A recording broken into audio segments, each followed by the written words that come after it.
ज्या पद्धतीनं केलंय? बघा, एकनाथ शिंदे साहेबांनी फार मोठी भाषणाच्या माध्यमातून सर्वसामान्य शिवसैनिकांना एक दिलासा दिलेला आहे की ह्या ठिकाणी तुम्ही येण्यापेक्षा बांधावर जा, सर्वसामान्य गोरगरीब जे शेतकरी आहेत त्यांना जास्तीत जास्त मदत कशी होईल ते बघा.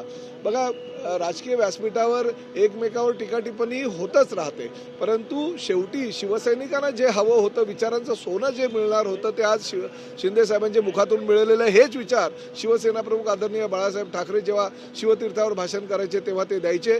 त्यांनी भाषणामध्ये अनेक वेळा आरोप प्रत्यारोप झेललेले केलेले आहेत, परंतु आज पूरग्रस्त मराठवाडा, आज पूरग्रस्त जो पश्चिम महाराष्ट्रातला आणि उत्तर महाराष्ट्रातला आणि विदर्भातला भाग आहे त्या गोरगरीब शेतकऱ्यांना मदत करा असं आव्हान शिंदे साहेबांनी केलं. हे आमच्यासाठी फार मोठी गोष्ट. आम्ही ह्या बाबतीत फार समाधानी आहोत की असा महाराष्ट्राला सुसंस्कृत आणि चांगला नेता लाभलेला आहे. मीरा भाईंदरमध्ये जे आंदोलन झालं होतं यावरून देखील कुठेतरी त्यांनी उद्धव ठाकरे यांनी म्हटलेलं की मुंबई मराठी माणसाचे इथे व्यापारी चालणार नाही. या विधानाकडे नेमकं तुम्ही कसं पाहता? गेली अनेक वर्षे तुमच्याकडे मुंबई महापालिकेची सत्ता होती आणि सत्ता असताना जर मुंबईतला मराठी माणूस हा बाहेर फेकला गेला, ठाण्याच्या बाहेर फेकला गेला, तो वसई विरारला गेला, त्याच्याही पुढे तो नालासोपारा आणि इतर भागामध्ये गेला, तेव्हा तुम्हाला आठवण आली नाही का? हाच मुंबईचा मराठी माणूस बाहेर फेकण्याचं कटकारस्थान तुम्ही गेल्या 25 वर्षामध्ये केलं. आणि व्यापारी मुंबईमध्ये जे जास्तीत जास्त आलेले तुमच्या सत्तेच्या काळात आलेले आहेत त्याच्याकडे तुम्ही बघणं गरजेचं आहे. तुम्ही गुजरातला जाता, गुजरातच्या सभेमध्ये जय गुजरातचा नारा देता, तो जर जय मराठीचा नारा किंवा जय महाराष्ट्राचा नारा गुजरातला जाऊन दिला असता तर आम्ही तुमचं काहीतरी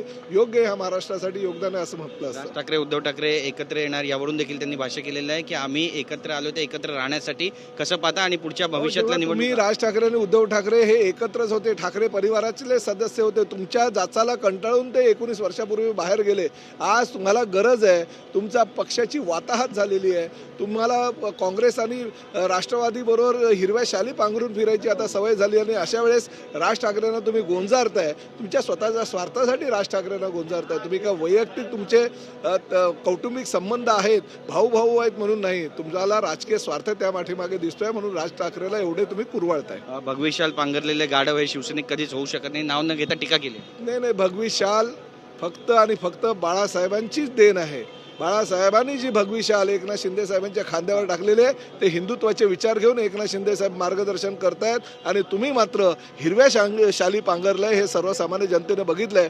ज्या दिवशी तुम्ही काँग्रेस आणि राष्ट्रवादी बरोबर आघाडी केली, ज्या दिवशी तुम्ही समाजवादी बरोबर एकत्र बसलास, त्याच दिवशी तुम्ही भगवी शाल सोडली आणि हिरवी शाल पांघरली. हे महाराष्ट्रातल्या जनतेने दाखवून तुम्हाला दिलेलं आहे की 232 आमदार आमचे त्यावेळेस निवडून आलेले आहेत. आमची बातचीत केल्याबद्दल. तर आपण पाहतो आपली भूमिका या ठिकाणी प्रताप सरनाईक यांनी मांडलेली आहे आणि जनतेनं दाखवून दिलेलं आहे कोण कुणासोबत आहे असं सुद्धा ते म्हणतात.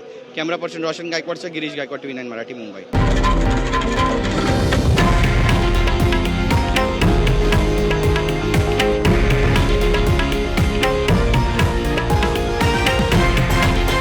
हे आहे देशातील नंबर 1 न्यूज नेटवर्क आणि आपण पाहत आहात TV9 मराठी, एकमेव.